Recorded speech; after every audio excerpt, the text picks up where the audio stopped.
Hello guys, welcome back to practice mock. आशा करते हैं आप सब स्वस्थ होंगे और अपनी तैयारी में लगे होंगे। और आज हम डिस्कस करेंगे, इसमें वैकेंसी आई है मैकेनिकल इंजीनियरिंग, सिविल इंजीनियर और इलेक्ट्रिकल की आपके महाराष्ट्र में और पीडब्ल्यूडी डिपार्टमेंट में वैकेंसी आई हुई है। आज उसी के बारे में बताएंगे, कब उसकी रजिस्ट्रेशन की डेट स्टार्ट है, कब उसकी लास्ट डेट है और किस में कितनी वैकेंसी है। एक्चुअली इसमें 2-3 वैकेंसी है। और सिविल के बारे में सुशील सर इसमें बताइए कि क्या वैकेंसी, क्योंकि इसमें काफ़ी अच्छी वैकेंसी आई हुई है महाराष्ट्र में पीडब्ल्यूडी डिपार्टमेंट में। Hello everyone. सो गाइज, आप बोल सकते हैं बहुत ही बम्पर वैकेंसी है, specially for the JE aspirant. और ये जो वैकेंसी निकाली गई है, ये निकाली गई महाराष्ट्र पीडब्ल्यूडी डिपार्टमेंट की तरफ से।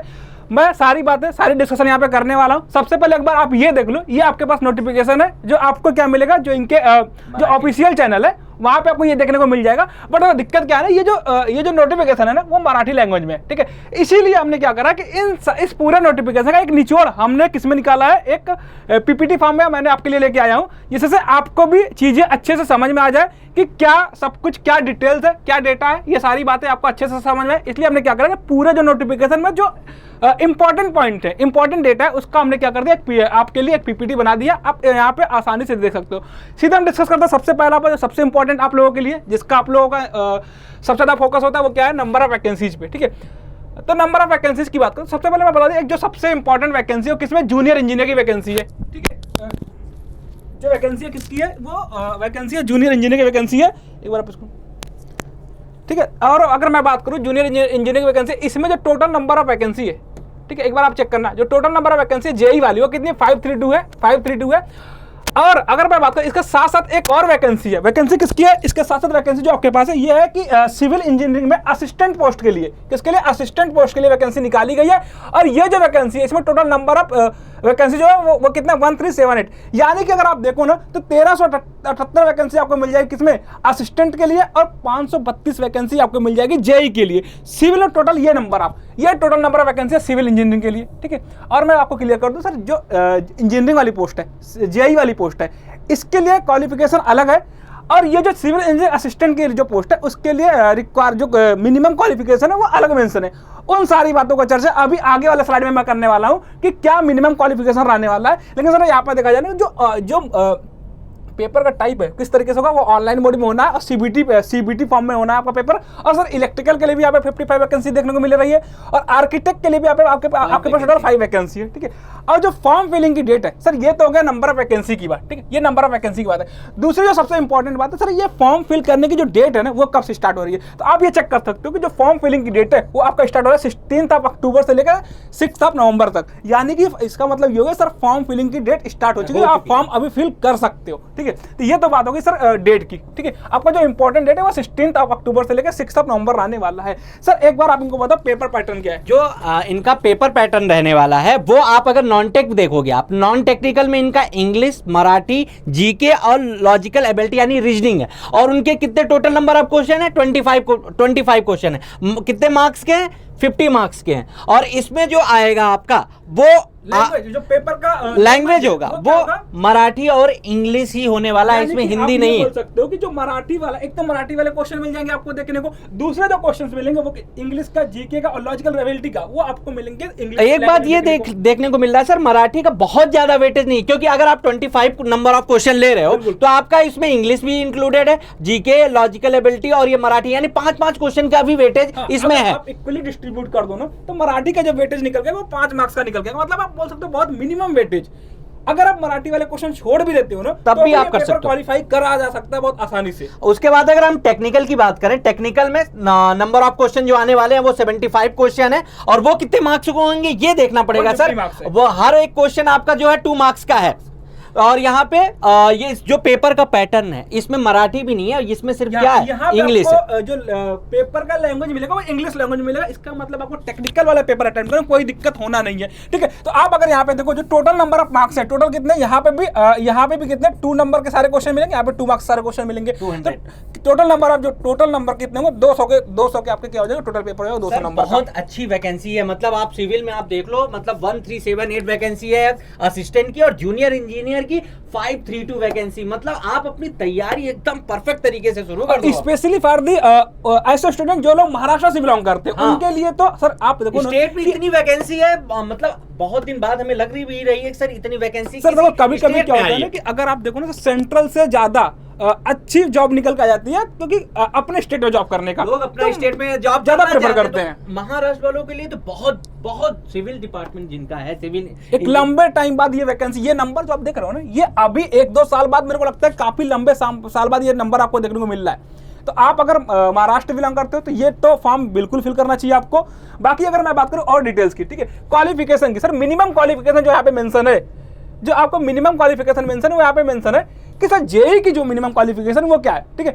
यहाँ पे यही सेम स्टेटमेंट वहाँ पे मराठी लैंग्वेज में मेंशन करा गया, मैंने उसको क्या करा, इसको इंग्लिश में ट्रांसलेट कर दिया गया, बस यही सेम पार्ट इंपॉर्टेंट पॉइंट को लेके। तो क्या जूनियर इंजीनियर मिनिमम क्वालिफिकेशन क्या है, must have pass 10th examination plus diploma in civil engineering of 3 years duration recognise by the government. मतलब क्या है सर, आपके पास जो मिनिमम क्वालिफिकेशन निकल के आ रही है वो है जेई, आपको डिप्लोमा क्वालिफाइड होना चाहिए, डिप्लोमा 3 year का क्या होना चाहिए, डिप्लोमा होना चाहिए, यानी कि बीटेक वाले अलाउड नहीं, सिंपल यहाँ पे मेंशन है क्या होना चाहिए। अगर आप जेई के लिए अप्लाई करना चाह रहे हो तो ये जो वैकेंसी है specially for the diploma student के लिए, मतलब जेई वाले अलाउड नहीं। सर यही एक डाउट था कि क्या इसमें बीटेक वाले अलाउड है कि नहीं, यहाँ से क्लियर है, साफ साफ मेंशन है कि डिप्लोमा अलाउड। सर दूसरा जो सबसे अगर मैं बात करूं, एक तो आप देख सकते हो जेई की सेम वैकेंसी इलेक्ट्रिकल की, सेम एसेंशियल क्वालिफिकेशन यहाँ पे भी मेंशन है, सेम जो सिविल वाले के लिए वही सेम बात इलेक्ट्रिकल में है। उसके बाद जो सबसे इंपॉर्टेंट है एक फिर वापस आप एक जूनियर आर्किटेक्ट की एक वैकेंसी है जिसमें 10th और 12th पास होना चाहिए and should have a degree in architecture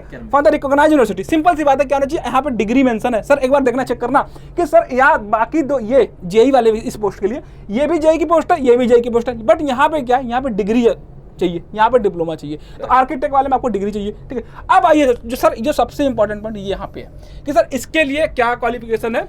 इसके लिए आपका ये जो क्वालिफिकेशन है वो तो 10th पास तो होना ही चाहिए और must have pass minimum 1 year civil engineer assistant course examination conducted by the government और गवर्नमेंट रिकॉग्नाइज इंस्टीट्यूशन। सर इसकी जो क्वालिफिकेशन है और इसकी ये डिफरेंट है सर, और इसमें ये जो स्पेशल बोल दिए हैं कि must have pass minimum 1 year civil engineer assistant course examination. मैं आपको बता दूं सर 10th के बाद में बहुत सारे कोर्सेस ऐसे हैं कि असिस्टेंट वाले कोर्स है, उसके लिए क्या मिनिमम 1 साल का, सर कोई कोर्स 2 साल के, कोई एक, तो मिनिमम 1 साल वाला कोर्स को आपके पास होना चाहिए, ठीक है। 10th के बाद 10th होना चाहिए प्लस ये होना और चाहिए, इसके साथ साथ ये भी दूसरी बात है, या तो फिर आप क्या कर सकते हो, या फिर आप आर्किटेक्चर ड्राफ्टमैन का कोर्स कर रखे हो या कंस्ट्रक्शन सुपरवाइजर कोर्स कर रखे हो, तो ये सारे पोस्ट यहाँ पे मेंशन है। आप इसके लिए क्या कर सकते हो, यहाँ पे एलिजिबल हो।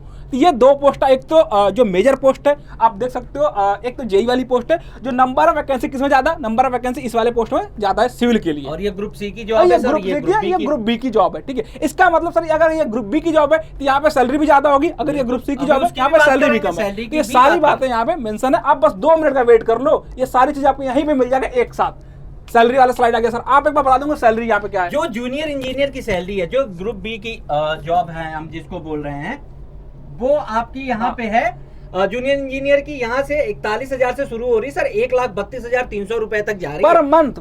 बहुत ही हैंडसम सैलरी आप बोल सकते हो सर। जेई की पोस्ट के लिए 41,800 से लेके आप कहां तक पहुंच रहे हैं, 1,32,000। इसलिए इसको ग्रुप बी में रखे हैं, ये ग्रुप बी की जॉब है।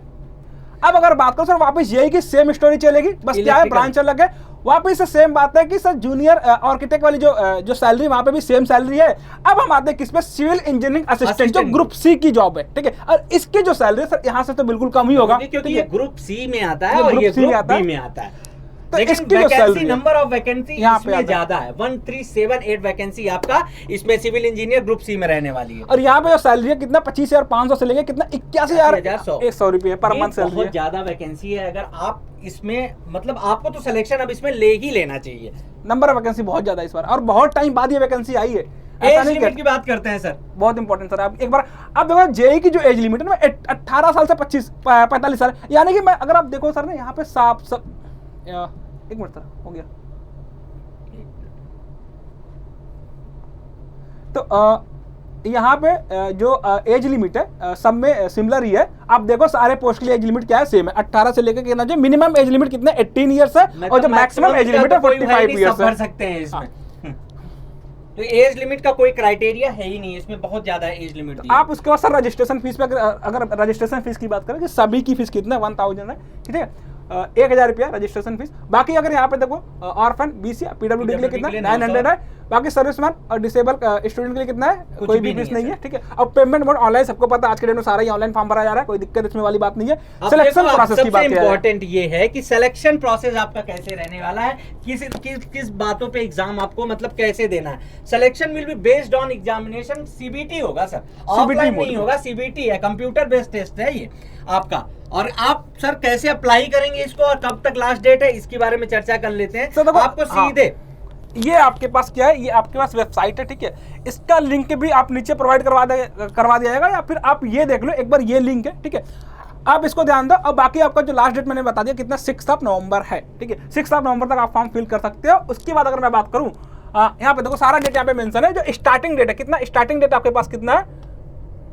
स्टार्टिंग डेट आपके पास जो है वो कितना 16 अक्टूबर है, और एप्लीकेशन लास्ट डेट कितना 6 नवंबर है, ठीक है। अब पेमेंट फीस डेट कितना, वो कितना 16 अक्टूबर है, ठीक है, ये नंबर होगा, पेमेंट फी डेट होगा यहाँ पे 6 नवंबर हो, 6 नवंबर हो, ठीक है, बिल्कुल सही बात है। अगर आप एप्लीकेशन लास्ट डेट कितना 16 नवंबर है आपका, तो ये आप चीज़ आप एक चेक कर सकते हो कि ये सारे डिटेल्स हैं, इंपॉर्टेंट डेट्स हैं, ये सारी बातें यहाँ पे, और ये सारी चीज़ें कहीं और नहीं, ये सारी चीज़ें कहाँ पे मेंशन है, आप अगर देखोगे ये सारी चीज़ें इसी एप्लीकेशन मतलब इस नोटिफिकेशन सारी बातें मेंशन है।